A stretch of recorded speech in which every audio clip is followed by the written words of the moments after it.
Ya está con nosotros el ex ministro de Comercio Exterior, Iván Ontaneda, para hacer un análisis no solo de las perspectivas que tiene el Ecuador frente a acuerdos comerciales nuevos, sino también una evaluación de las sanciones económicas aplicadas a Moscú. ¿Cómo le va, Iván? Buen día y bienvenido. Un saludo para usted y para todos los radioescuchas del país. Un excelente día, Iván. La primera pregunta, antes de entrar al detalle de las potenciales oportunidades del Ecuador con nuevos acuerdos comerciales en torno a China y a Estados Unidos. Pero antes vamos a darle lectura a un detalle en torno a su hoja de vida, Iván. Brevemente, Iván Ontaneda Berrú, ex ministro de Producción, Comercio Exterior, Inversiones y Pesca del Ecuador, empresario ecuatoriano, emprendedor agroindustrial del sector cacao y café. Nacido en Cariamanga, provincia de Loja, estudió Administración de Empresas en la Universidad Católica de Santiago de Guayaquil y también en el extranjero. Expresidente de ANE Cacao. Además, 7:13. Iván, lo que le preguntaba, en torno a estas sanciones que ya se aplicaron en primera instancia por parte de Estados Unidos y la Unión Europea, ¿esto también da un fuerte golpe y de frente a las exportaciones del Ecuador? Trascendió que cerca de 2,5 millones de cajas de banano no pueden llegar al puerto de Odesa, allá en Ucrania, precisamente por un bombardeo de Moscú. Adelante, buen día y bienvenido. Gracias, Jorge, nuevamente. Mire, yo creo que la situación de la guerra entre Ucrania y Rusia, aunque está a miles de kilómetros de distancia, las balas afectan al país, afectan a la región, afectan al Ecuador, y eso se ve reflejado en las sanciones económicas. Yo creo que el mundo previo a esta guerra entró en una etapa de inflación, Estados Unidos, Europa, y partiendo desde ese punto de vista, cuando existe inflación en el mundo, obviamente el poder adquisitivo de las personas se ve afectado, y eso de alguna forma se verá afectado en el consumo directo de los productos que exporta el Ecuador hacia muchos destinos del mundo. Ahora bien, con la guerra y la recesión y la inflación se incrementan, estas sanciones económicas aplicadas a Rusia, entendiendo que el comercio es global, están afectando de manera directa a la economía mundial y obviamente al Ecuador. Per se, las exportaciones no petroleras que han venido creciendo en los últimos años, producto de un importante trabajo del propio sector privado que ha hecho esfuerzos inminentes para sostenerse en los mercados internacionales a pesar de los problemas planteados en el pasado. Le hago un breve recuerdo. Hace un par de años tuvimos esta situación inminente del COVID que dejó golpeada la economía del país y a las exportaciones, puesto que China cerró las exportaciones de nuestro principal producto estrella de exportación, como fue el camarón, y tuvimos que resolver esa situación. Ahora bien, existe otra situación permanente, el ingreso del banano también, y así como el camarón y otros productos a los mercados de Europa del Este, principalmente Rusia y Ucrania, mercados que han venido creciendo en importancia en la participación económica. Esta situación, pues obviamente, ha llevado a elevar las preocupaciones de los sectores productivos, puesto que las cadenas que existen atrás de estos sectores son muy importantes y se verán afectadas dependiendo de lo que dure el conflicto, que por lo que estamos escuchando y siguiéndolo, no será un conflicto de corto plazo. 7:16, vamos de inmediato con la siguiente inquietud de Edison Casañas. Estamos con el ex ministro de Comercio Exterior, Iván Ontaneda. Sin duda alguna que produce una afectación económica y también en el estado de ánimo cuando empezamos este año, y empezamos con optimismo, pero nadie esperaba este tema de prácticamente la guerra entre Rusia y Ucrania. Esta invasión que ha venido en la parte diplomática a tener todo el rechazo del mundo entero. Sin embargo, nuestro país es tan pequeño, ingeniero, que la situación obviamente de nuestro país es mucho más preocupante, porque esto significaría, digo yo a lo mejor, tratando de ser optimistas, una pérdida de empleo, también de recursos, aumentar algunos valores también. ¿Qué hacer en este caso? Bueno, usted ya no pertenece al ministerio, pero el Ministerio de Producción, Comercio Exterior, ¿estaba preparado para una consecuencia parecida? ¿Tenían ustedes algún tipo de alternativas, por ejemplo, en este tipo de situaciones que vive el planeta? Mire, yo le voy a decir algo. Cuando apareció el COVID, el mundo no estuvo preparado, el Ecuador no estuvo preparado. Sin embargo, cuando salió esto, pues el COVID-19 por allá a finales del año 2018, encendimos las alarmas y se crearon mesas de trabajo, mesas de crisis con cada sector que pudiese ser afectado, tanto en la importación, pero principalmente en la exportación de productos no petroleros. Y de esas mesas de trabajo se pudieron establecer algunos mecanismos preveyendo lo que venía. Yo creo que actualmente el gobierno y el ministerio debe hacer lo propio.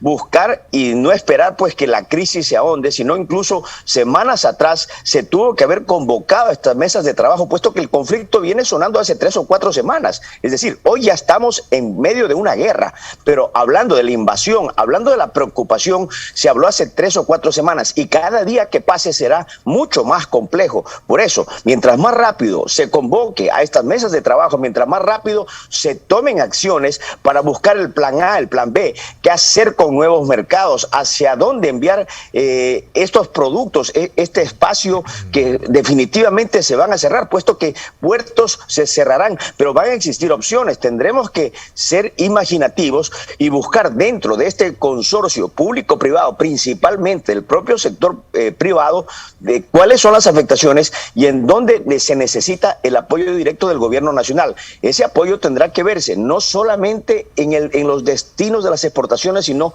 también casa adentro. Se tiene que estar preparado para dar empujones, para dar un sostén económico a aquellos sectores, porque habrán unos más afectados que otros, que necesiten de ese apoyo financiero, porque esto definitivamente será un golpe a las finanzas, un golpe a la economía de estos sectores. Sin duda. Y también el riesgo, ¿no? ¿Quién quiere viajar actualmente hacia estos países en barco, en avión? Y de alguna manera también el tema de las aseguradoras tienen que hacer una fuerte inversión y tener un plan estratégico, como bien dice usted, el plan B, el plan B, C, etcétera, y utilizar otras alternativas.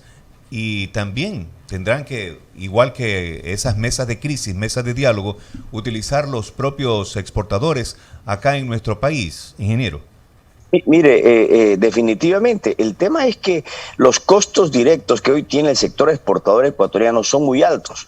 Es decir, el sector exportador privado del país viene subsistiendo, viene creciendo, pero la lectura no es obvia. Qué bien está creciendo el sector exportador. Las exportaciones crecen y eso obviamente es favorable para un país dolarizado. Pero insisto, eso es gracias al esfuerzo del sector productivo privado. Sin embargo, este sector productivo privado, exportador me refiero, habría que analizar cuán competitivo es, puesto que cada vez viene en una economía dolarizada, con un país caro para producir, con un país con costos elevados.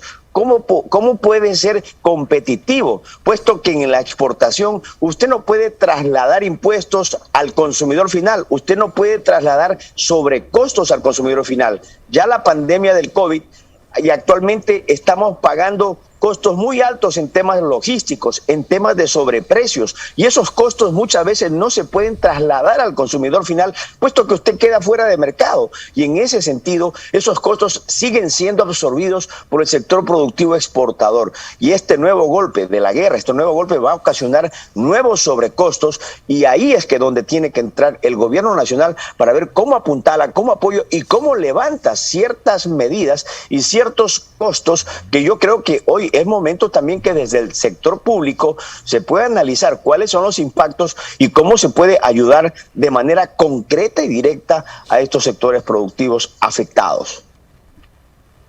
7 de la mañana con 21 minutos, estamos con el ex ministro de Comercio Exterior, el ingeniero Iván Ontaneda. Ahora, luego de analizar esta primera parte con las consecuencias de las sanciones económicas en contra de Moscú, ¿cuáles son las oportunidades que usted ve en el proyecto de ley para atraer las inversiones en el Ecuador y que fue presentado por el presidente Guillermo Lasso? Ha planteado girar la mirada de nuevo a estas famosas zonas francas, ¿no?, de exoneración arancelaria para incentivar nuevas inversiones, el flujo del intercambio comercial, eso como el punto medular. Ingeniero, ¿qué otras aristas puede destacar usted? Mire, el gobierno entregó este 22 de febrero el proyecto de ley de inversiones a la Asamblea. Como todos lo sabemos, el objetivo por lo que de este proyecto que he escuchado y he leído es crear 2 millones de fuentes de empleo hasta el 2025 y conseguir 30.000 millones en inversión privada. Yo creo que como objetivo, es bastante plausible enfocarse a este tema, porque el Ecuador es uno de los países más bajos en recaudar inversión extranjera directa al Ecuador. Y si usted ve las estadísticas en este último año, justamente en estos meses, ha caído la inversión extranjera y la inversión interna, cuando de alguna forma se ha venido sosteniendo en el año 2020, en el año 2019, a pesar de la pandemia, porque esto es muy importante, a pesar de la pandemia se pudo sostener gracias a las leyes que se crearon hace 3 o 4 años, la ley de fomento productivo. Hoy ya esa ley de fomento productivo no existe. Se está presentando esta nueva ley que en lo que se ha podido leer es un proyecto que contiene reformas a una ley de alianzas públicos y privadas, que es muy importante definitivamente, la ley de mercado de valores, y como usted lo ha apuntado, un tercer punto apunta a promover las zonas francas para incentivar la inversión extranjera. Yo creo que como objetivo está bien, se han analizado definitivamente que son los puntos medulares que se necesitan para reactivar la inversión extranjera. Pero más allá de eso, hay que ver si la ley por sí va a lograr con incentivos de esta forma atraer la inversión extranjera. Yo creo que existen otros puntos alrededor, como la seguridad, la propia seguridad jurídica, que de alguna forma también lo toca esta ley, pero también la seguridad interna, porque si usted puede tener la mejor de las leyes, pero si el Ecuador, a usted como inversionista extranjero o local, no le brinda la seguridad que necesita el país, que necesita el inversionista para montar un pequeño, un mediano o un gran negocio, va a ser muy complejo que las inversiones aterricen en el Ecuador. Por lo tanto, yo sí quiero decir de que como objetivo está bien, pero se necesita también poner en el contexto otros parámetros y que son los que el gobierno debe aterrizar. Mire usted el Perú. El Perú es una de las economías más desarrolladas y crecientes en América Latina. ¿Por qué? Porque ha venido con una estructura importante desde hace más de 20 años. El Perú apuntó con un plan estratégico de crecimiento de las exportaciones que el Ecuador aún no lo tiene. Con un plan de crecimiento de las inversiones, no necesitó una ley, sino que necesitó reformar y reducir una serie de trámites, viabilizar definitivamente esas problemáticas que se tienen en el día a día y que afectan definitivamente y que al Ecuador lo alejan de ser un país amigable a las inversiones y amigable a la tramitología, que sigue siendo uno de los graves problemas que tiene el Ecuador en estos momentos. Bueno, y allí también se han hecho varios planteamientos en torno al tema tributario. Por ejemplo, en medio de esta situación con Ucrania, se ha señalado que se debe de aplicar esa simplificación tributaria para lo que está pendiente, incluso en materia de drawback, ¿no? Y lo otro que tiene que ver con estas posibilidades con Estados Unidos y con China en torno a un acuerdo comercial. Parecería que lo que se busca es apuntalar con esta ley de inversiones esos potenciales acuerdos, ingeniero, porque como usted bien sabe, en el caso del intercambio comercial, hablo de la balanza comercial precisamente con Washington y también con Pekín, pues lo que le interesa al Ecuador es fortalecer esos porcentajes que de por sí ya son altos. Mire, sí, antes de eso, lo que yo sí pensaría es que valdría la pena hacer un ejercicio y asegurarse que lo que está propuesto en esta nueva ley resuelva los cuellos tributarios, evitando que sea una colección de incentivos, de tributos, y que no resuelvan los verdaderos problemas que tiene hoy el empresario, que tiene hoy el inversionista interno y externo, el ecuatoriano también, porque cuando se habla de inversión, no solo es obviamente la inversión extranjera la que mueve la aguja, pero también no podemos desmerecer la inversión del sector productivo privado, de ese pequeño, mediano o gran empresario que todos los días invierte. Los empresarios invertimos todos todos los días con ley, sin ley, con un gobierno de derecha, con un gobierno de izquierda, porque aquí estamos afincados en el Ecuador. Aquí somos donde creamos fuentes de trabajo y ahí es donde el gobierno tiene que definitivamente reconocer y decirle, señores, estamos con ustedes, convertirnos realmente no en esa camisa de fuerza y poner una ley que no ataque directamente a quienes, a esa gente que hemos seguido invirtiendo en el Ecuador a pesar de los problemas, a pesar de que tengamos incentivos o no incentivos, porque no se puede parar en el país, pero sí el gobierno está en la obligación de devolvernos y ayudarnos en la competitividad diaria, en abaratar un país, insisto, que ha sido caro y sigue siendo caro para producir. Y si yo soy caro para producir, no soy competitivo y de esa forma no puedo crecer ni crear fuentes de empleo directas, que es uno de los principales problemas que hoy tiene el Ecuador. Y en ese sentido, obviamente, la política de continuar la ampliación del Ecuador al mundo, de seguir en la política que nosotros lo hicimos en el mes pasado, en el gobierno anterior, de alguna manera de integrar al Ecuador al mundo, de buscar conexión de mercados para más productos ecuatorianos que ayuden a incentivar y crecer y diversificar las exportaciones no petroleras, es favorable obviamente para el Ecuador. Obviamente estos acuerdos comerciales de los que se está hablando muchísimo hoy son acuerdos que se tiene que tener mucho cuidado también en la parte de los sectores sensibles, puesto que los acuerdos comerciales son de dos vías, no solamente de beneficio para el Ecuador en sus exportaciones, sino también en volvernos competitivos. Cuidado, entramos a una línea de firmar acuerdos comerciales descuidando el mercado interno del Ecuador. Yo creo que hay que buscar esos equilibrios, por eso es importante tener la agenda externa que se la tiene muy bien planteada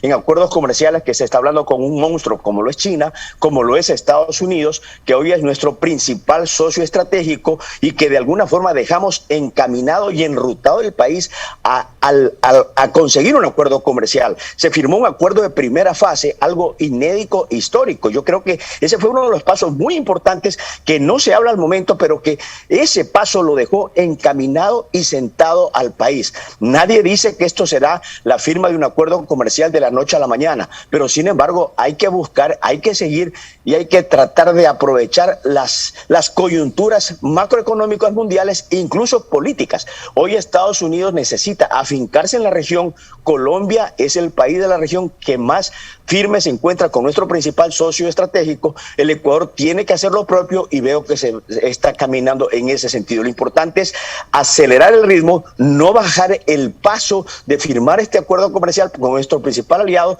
y con China, obviamente es importante para el Ecuador en su lado de exportación, pero también obviamente mirando casa adentro cómo pudiese afectar a ciertos sectores productivos. Edison Casañas. Usted puso de ejemplo Perú, 20 años, obviamente con una línea maestra. Y ahí tenemos otro vecino nuestro, Colombia, que también hace muy buenas diplomacia, buen comercio exterior, excelente inversión extranjera. Y obviamente, como usted también dice, ingeniero Iván Montaneda, el Ecuador a nivel de Estado necesita obviamente esos incentivos, esa tramitología que debe ser más simple, más sencilla, para obviamente hacerlo más interesante en nuestro país, ¿no?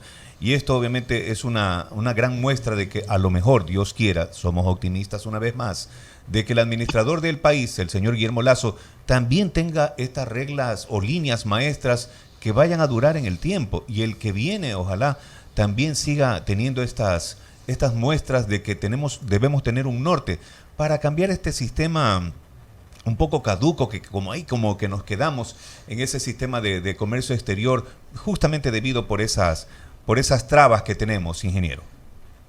Mire, sí, no ha sido fácil salirnos de un mensaje de muchísimos años que estuvo el Ecuador metido, de un gobierno que pensaba lo contrario, es decir, que priorizó la inversión pública a la inversión privada, que es la inversión que genera el sector que genera 9 de cada 10 empleos en el Ecuador. Hacer ese cambio de dirección fue muy complejo. Recuerdo perfectamente cuando el Ecuador salió a decir estamos abiertos a la inversión. Hoy el Ecuador quiere integrarse al mundo. Hoy el Ecuador necesita acuerdos comerciales cuando anteriormente Ecuador tenía relaciones con países que no le generaban ningún tipo de beneficio.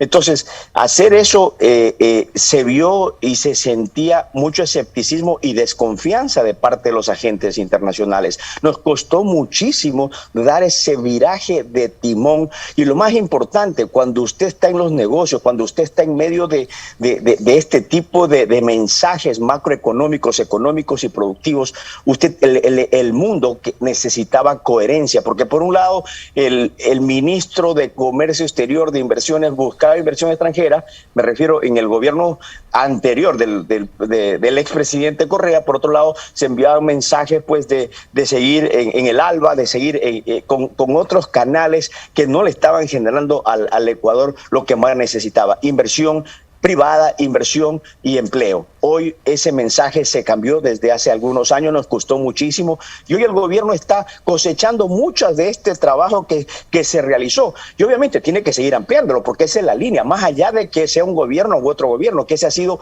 uno de los principales problemas de este país, que llega un gobierno y que definitivamente cambia totalmente las direcciones porque todo está mal. Obviamente hay que hacer cambios, hay que hacer improntas, ningún gobierno ha sido perfecto ni será perfecto, pero siempre obviamente se necesita tener una estructura, una hoja de ruta, que eso va a generar confianza, que es lo que ha faltado de parte de los organismos externos, de los inversionistas, para venir al Ecuador, más allá de lo que uno diga, más allá de las visitas que puede hacer un funcionario público pidiendo atraer inversiones, que el Ecuador ha cambiado. Esto hay que ser y parecer en la vida, y para eso se necesita obviamente continuar en esa línea y seguir de una forma eficiente a pesar de los cambios políticos, que el Ecuador envía un mensaje al mundo que no es político lo que se hace en el Ecuador, que sus inversiones estarán garantizadas y respaldadas con esa seguridad jurídica y con esa seguridad interna que hoy el Ecuador necesita más que nunca trabajar